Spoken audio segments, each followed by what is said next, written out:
కొంతమందికి నిద్ర లేవగానే చాలా చిరాగ్గా, కోపంగా ఉంటుంది. ఎవరితో మాట్లాడాలనిపించదు. ఎవరైనా మాట్లాడిస్తే కయ్యి అని లేస్తారు. కోపం వస్తుంది వాళ్ళకి.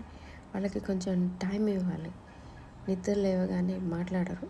ప్రాబబ్లీ 1 అవర్ వరకు కూడా మాట్లాడరు. మోర్ దాన్ కొంతమందికి 1 అవర్ పైననే మాట్లాడరు. అందులో నేను కూడా. ఎందుకంటే సిగ్మండ్ ఫ్రాయిడ్ ఏం చెప్పారంటే దాని గురించి, మనకి ఉండే పెయిన్ఫుల్ మూమెంట్స్ ఉంటాయి కదా మన లైఫ్లో, మనం తట్టుకోలేని బాధలు ఏమైనా ఉంటాయి కదా, ట్రాజిక్ ఇన్సిడెంట్స్, అలాంటివన్నీ మన మైండ్, మన కాన్షియస్నెస్ ఏం చేస్తుందంటే అన్కాన్షియస్కి నెట్టేస్తుంది. సో మర్చిపోవడానికి ట్రై చేయడానికి మర్చిపోయేలాగా చేస్తుంది. మనం కొంచెం గుర్తుంటుంది కానీ మరీ ఎక్కువ దానివల్ల మన ఇంపాక్ట్ ఎంత అయింది, మన ఎమోషన్స్ ఏంటి, అవన్నీ గుర్తు లేకుండా చేస్తుంది.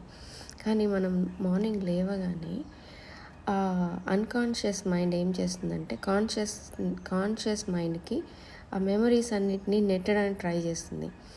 సేమ్ టైం కాన్షియస్ మైండ్ ఏం చేస్తుందంటే దాన్ని మళ్ళీ రిటర్న్ అన్కాన్షియస్కి నెట్టడానికి ట్రై చేస్తుంది.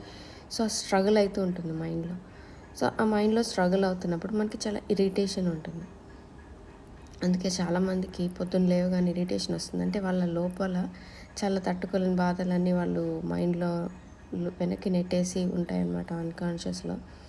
దానివల్లనే వాళ్ళు అంత ఇరిటేటింగ్గా ఉంటారు. అలాంటప్పుడు వాళ్ళకి కొంచెం టైం ఇవ్వండి. అంతేగాని ఎందుకు అలా విసుక్కుంటావు బాబా అని ఏమనద్దు. ఓకే.